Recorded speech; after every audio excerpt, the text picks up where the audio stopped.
20 years ago, I drove a cab for a living. One time I arrived in the middle of the night for a pickup at a building that was dark except for a single light in a ground floor window. Under these circumstances, many drivers would just honk once or twice, wait a minute, then drive away. But I had seen too many impoverished people who depended on taxis as their only means of transportation. Unless the situation smelled of danger, I always went to the door. This passenger might be someone who needs my assistance, I reasoned to myself. So I walked to the door and knocked. "Just a minute," answered a frail, elderly voice. I could hear something being dragged across the floor. After a long pause, the door opened. A small woman in her 80s stood before me. She was wearing a print dress and a pillbox hat with a veil pinned on it, like somebody out of a 1940s movie. By her side was a small nylon suitcase. The apartment looked as if no one had lived in it for years. All the furniture was covered with sheets. There were no clocks on the walls, no knickknacks or utensils on the counters. In the corner was a cardboard box filled with photos and glassware. "Would you carry my bag out to the car?" she said. I took the suitcase to the cab, then returned to assist the woman. She took my arm and we walked slowly toward the curb. She kept thanking me for my kindness. "It's nothing," I told her. "I just try to treat my passengers the way I would want my mother treated." "Oh, you're such a good boy," she said. When we got in the cab, she gave me an address, then asked, "Could you drive through downtown?" "It's not the shortest way," I answered quickly. "Oh, I don't mind," she said. "I'm in no hurry. I'm on my way to a hospice." I looked in the rearview mirror. Her eyes were glistening. "I don't have any family left," she continued. "The doctor says I don't have very long."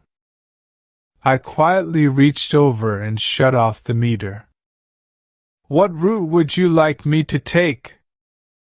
I asked. For the next 2 hours, we drove through the city. She showed me the building where she had once worked as an elevator operator. We drove through the neighborhood where she and her husband had lived when they were newlyweds. She had me pull up in front of a furniture warehouse that had once been a ballroom where she had gone dancing as a girl. Sometimes she'd ask me to slow in front of a particular building or corner, and would sit staring into the darkness, saying nothing. As the first hint of sun was creasing the horizon, she suddenly said, "I'm tired. Let's go now." We drove in silence to the address she had given me. It was a low building, like a small convalescent home, with a driveway that passed under a portico. 2 orderlies came out of the cab as soon as we pulled up.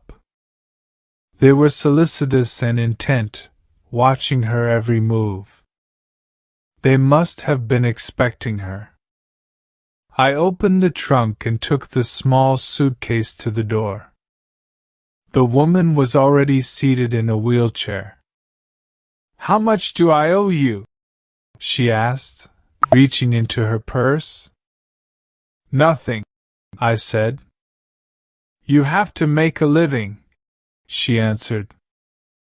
"There are other passengers." Almost without thinking, I bent and gave her a hug. She held on to me tightly.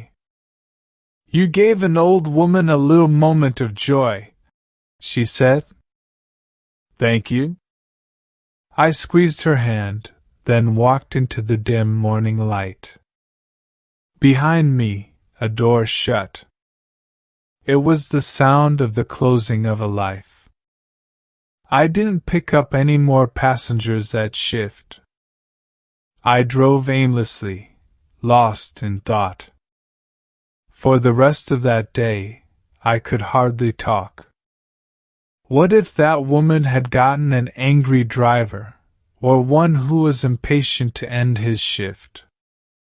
What if I had refused to take the run, or had honked once, then driven away?